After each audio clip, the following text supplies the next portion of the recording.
Hello friends, today I will explain you the concept of rational numbers and the basic concept behind its definition. So starting with the definition of rational numbers, we will define the rational numbers as the number which can be written in the form of p by q, where p and q are integers and q is not equal to 0. So basically what we can observe here, there are three conditions behind this definition. First of all, the numbers should be written in the form of p upon q. That means there should be a numerator and a denominator, and these p and q should be integers. So our second condition is that the numerator and the denominator should be integer. And the third most important condition is q should not equal to 0. That means any number which is having denominator 0 is not a rational number. For example, your 2 upon 3, this is a rational numbers, but 2 upon 0 is not a rational number.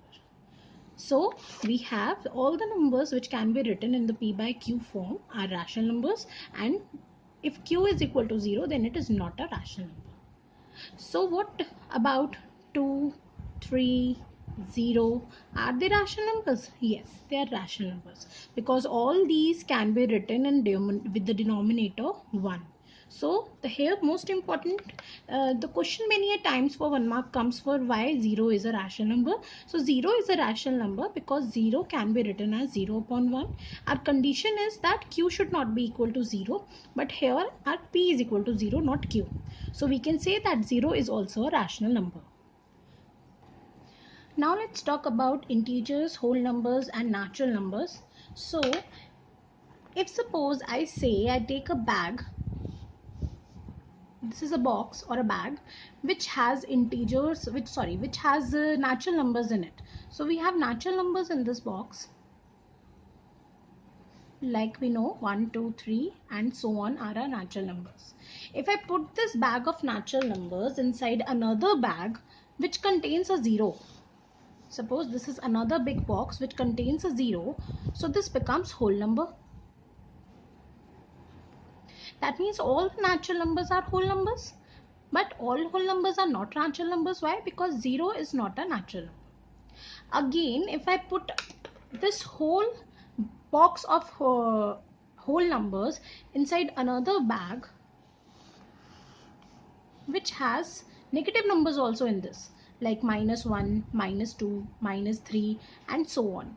We have in this bag negative numbers. Now in this big blue bag we have negative numbers, 0 and natural numbers, that means positive numbers also. So this bag becomes the bag of integers. This becomes the bag of integers. So all our natural numbers are whole numbers and all our whole numbers are our integers.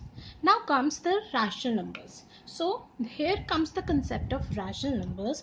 We say that if we put this box again in a big bag,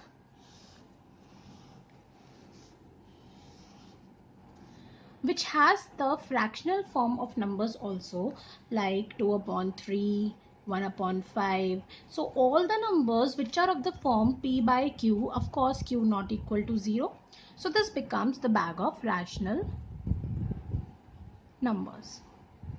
So that means all our natural numbers are rational numbers, all our whole numbers are also rational numbers, and all our integers are also rational numbers. So this means that rational numbers are all the numbers which are integers, whole numbers, natural numbers, and also are the numbers which are in the p by q form, but q should not be equal to 0 and p and q should be integers. So here are p and q are integers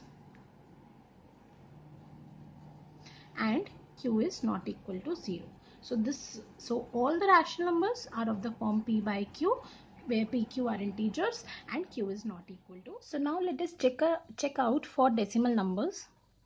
So we will see that which kind of decimal numbers are rational numbers. This we will study with the help of a very simple table, and the table which tells you that the types of decimal numbers are of two types. First of all, like first we have the terminating decimal numbers, and the second is non-terminating decimal numbers.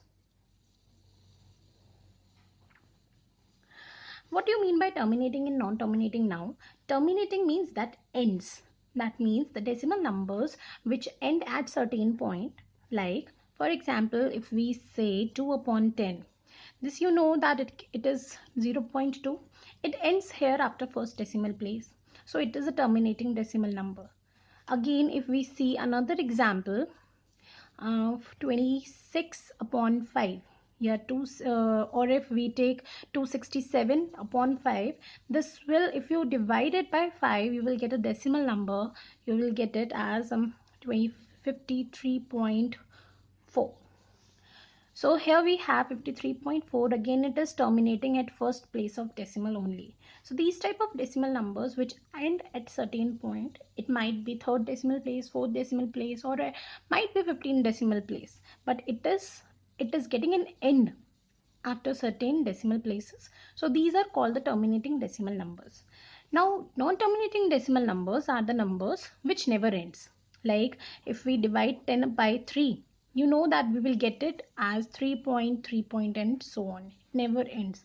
So this is represented by 3 bar. So here this number is never getting ended. It is continuously dividing again and again by a certain number, and these type of numbers which never ends division, like division is never getting ended, then those numbers are called the non-terminating decimal numbers.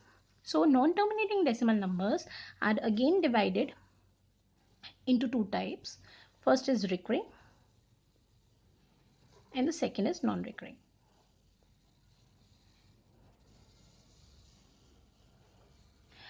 The recurring type of a decimal numbers are the numbers which repeat themselves after some decimal places. Like we have seen one example above, 3.3 bar. So here our most easy example, most simple example is 3.3 bar. So here we know that it is equal to 333, means 3 is getting repeated so many times. Or if we have 2.74, where our 74 is getting repeated. So this is of the type 2.74, 74, 74 and so on. So these are non-terminating numbers, but here there are some digits which are after certain places they are getting repeated again and again. So this type is called the recurring decimal numbers. Again, non-recurring decimal numbers are, for example, are not ending and the digits are also not getting repeated. So these type of decimal numbers are called non-recurring, non-terminating numbers. For example, we have 1.01, 001, 0111, 011 and so on. So see, here we can easily see that 1.0100, so no particular digit is there which is getting repeated itself. So we have here that this is a number which is non-recurring, non-terminating decimal number. Again, the second example, if I could take pi, you say is a non-recurring, non-terminating number, because we have it something, the value of pi is 1415926, and it goes on it goes very long, and it get never divided, it get never ended, and we have no common digit which is getting repeated again and again. So pi is also non-recurring, non-terminating decimal number. So now we have here a chart which distributes decimal numbers among different categories. So let's see, we have here three categories: terminating numbers, non-terminating recurring decimal numbers, and non-terminating non-recurring decimal numbers. So basically we have three types: terminating, recurring and non-recurring decimal numbers. For you, I will tell that terminating numbers are always rational numbers. So all the terminating decimal numbers are always rational. Similarly, all the recurring numbers, recurring non-terminating numbers are always rational. The only category which is left is non-recurring non-terminating decimal numbers. This we say is irrational. So for decimal numbers, we have the numbers which are terminating are rational numbers. The numbers which are recurring, non-terminating numbers are called the rational numbers. Again, the non-recurring numbers, non-terminating ones, are called the irrational numbers. So this was a very easy way to remember what kind of numbers we say are rationals. So for whole numbers, integers and natural numbers, they are all rational numbers. And also the fractional form of numbers, which where the denominator should not be equal to 0. For decimal numbers, we say that terminating decimal numbers are the rational numbers, and recurring non-terminating decimal numbers are rational numbers, but the non-recurring non-terminating numbers are not rational numbers. So I hope you understood a bit of this video. Thank you.